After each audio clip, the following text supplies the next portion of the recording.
Billy, do we see the actual what we call the world, And I definitely want. I'm about to get into this fractal idea in a second. Do we see what I'm seeing right now? I'm seeing I have a MacBook Pro, and I see you on my screen. And on the right side, on the corner, it says Zoom. On the left side, on the corner, it says Billy Carson. On the top left, it says YouTube. And on the right, the middle right, it has the chat room.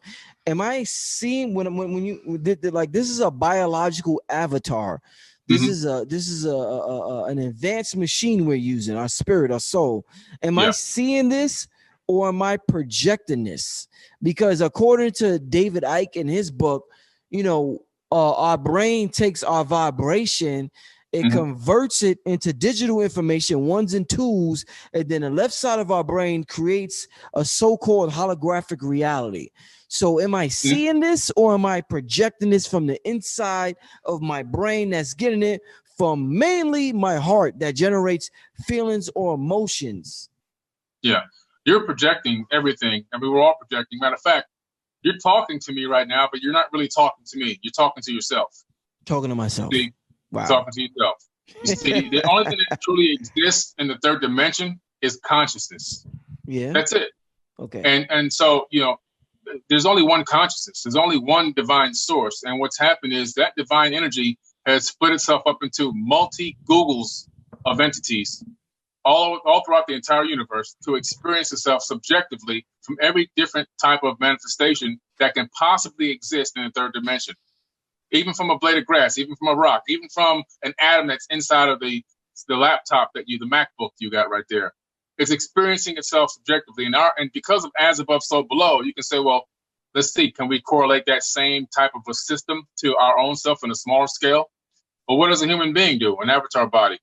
A light being inhabits an avatar body to animate it. But then what happens is, your brain, which is encased in total darkness, can't even see or know or feel, hear or touch or smell anything going on the outside. It has no capability of getting that information, but it has friends, all your five senses. So it talks to the nose, it talks to the hands, it talks to everything, the ears, and it says, go out there and collect me some information. Bring me back digital bits of data. So your senses go out, what we call touching into the third dimension, collect data and information, and bring it back to the brain in case of total darkness. The brain takes that information, but the friends themselves who collected the information, they can't even decipher what they've collected. They just know that they've got information, digital bits of information to bring back to the brain. They give it to their friend, the brain. The brain then sorts it all out and creates a hologram and projects a hologram as to what's going on the outside, and you navigate through this holographic matrix based off of that hologram. The only thing that's out here are electromagnetic waves and consciousness, which is really from the waves, the waves are from the consciousness, and we're navigating through this holographic matrix based off of holographic projections, and that's really what's going on. So matter is an illusion. As a matter of fact, there's 7.5 billion people on Earth. If I were to take away all the empty space in between the atoms in each body, I can fit all 7.5 billion people into a sugar cube. All 7.5 billion people. So what? Matter is an illusion. Yeah. What? Distance is an illusion. Yeah. What? It's real science. What? Yeah. Brother, let me talk for our people. You sound crazy by saying that, my brother. Please explain that, because I know that goes into the fractal aspect of what you deal with. Yeah. Yeah. Atoms are mostly empty space. Okay. And the way that this third dimension operates, it operates on something called the Mandelbrot set, discovered by Benoit Mandelbrot. It wasn't invented by him. We only rediscover everything. There's no such thing as an invention in this day and age. Everything is a rediscovery. Right. But he discovered a very simple mathematical equation, that governs the progression of what we consider to be solid matter in real time. Just like in a video game, when the next screen needs to appear, the video game creates that next screen. It doesn't exist there on the screen until you move to that side or that left or that right or up or down, and then the game automatically creates that next frame. So in our reality, scientists have found out, theoretical physicists and scientists that are involved in supersymmetry, like Professor James S. Gates, have discovered that the ether of our space-time itself operates off of something called Adinkra codes, which ironically the Dogon have known about for tens of thousands of years and it's been passed down in their oral history. These codes are error-correcting codes, the same exact codes that are found in search engine browsers and websites. So the same codes that we use in search engine browsers and websites, here we go, as above, so below again, are the same exact codes that operate or create the reality or operate this spatial dimension that we're inhabiting right now with our avatar bodies. So now what's happening with the Mandelbrot set is it's really showing that we're in a fractal system. And what that means is if you look at a hologram and you take a small piece of a hologram away and look at it, you'll see the entire image of the hologram, whatever it is, you see it in the smallest piece that you took away. The only thing you're going to lose is resolution. Right. Something called pixelation. Right. So we ourselves are living in a fractal holographic universe, and scientists have now discovered this by going through electron microscopes and looking deeper and deeper and deeper into matter and discovering that there's a fractal pattern that goes not only through infinity, but it's an entire copy of the whole. And the deeper you go, the only thing you lose is resolution, and when you get to what they call pixelation. So the fact that we're living in a holographic universe is not even a mystery anymore. So when people say, "Oh, you're crazy. God created the universe." No, I'm not crazy. I'm saying the same thing you're saying, just in a different technological way. I'm saying that if you believe in a creator of this universe, that's this God figure. Okay, some people call it the universe, some people call it God, whatever you want to call it, doesn't matter. What's true is the ancients were right. We are living in a creation. I'm explaining to you the method used to create this reality. The method is a fractal holographic universe. And it would be very, very easy to do this. So if you look at a video game called No Man's Sky, it's a disc, goes into a game console. It runs completely off the Mandelbrot set, which is what our universe runs off of. It has 80 billion planets, and each planet is inhabited by an unlimited amount of species, animals, and people. And the game is a never-ending game. It was created by 14 college students, and this game literally created a whole nother universe on the size of a disc.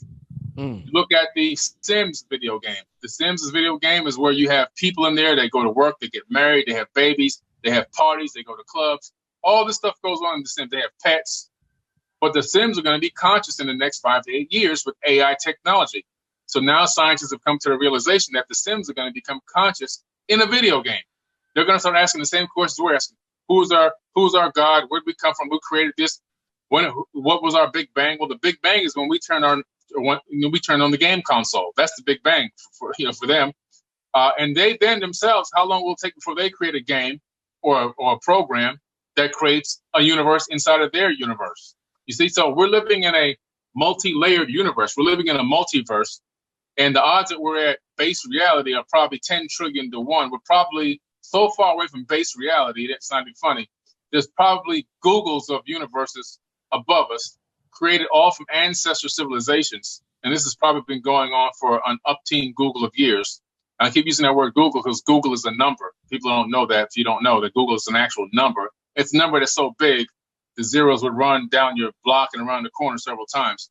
But so this is what's happening. So we're living in a fractal holographic universe where this simple Mandelbrot set mathematical equation helps to create the next frame of information. So what this really means is when I'm not looking at something, it doesn't even exist as a solid item.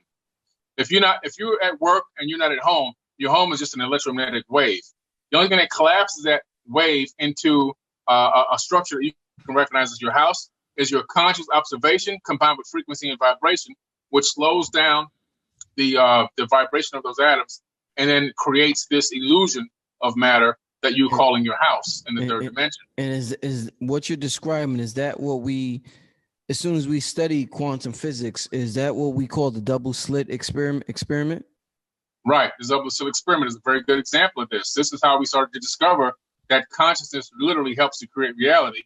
So scientists took this box, and in this little box, they put this cardboard paper in there, and they put 2 microscopic slits in there, and they put a little tiny thing in the back of it that was shooting out individual particles. And they were interested to see how the pattern it would make on the back wall inside that box. Now, when these particles were being shot through these little slits.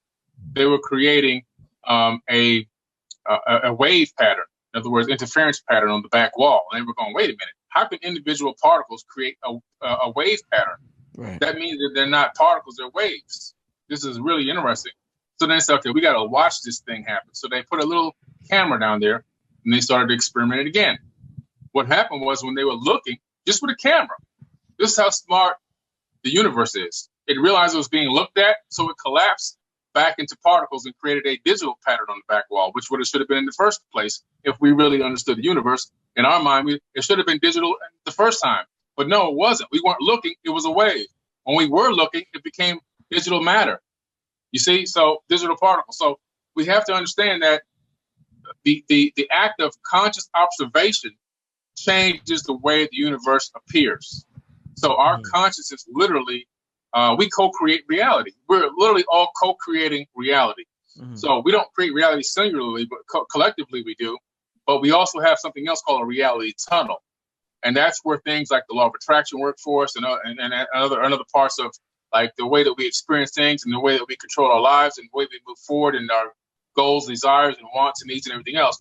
But collectively, we help to create reality. We're part co-creators. This is why when I tell people they are God and they don't understand it, they need to research more quantum mechanics and quantum physics, and they'll realize that the same divine energy that's out there and the same powers that are out there are inside their body. And they have that same power that's on the outside. They just have to learn how to tap into it. Right.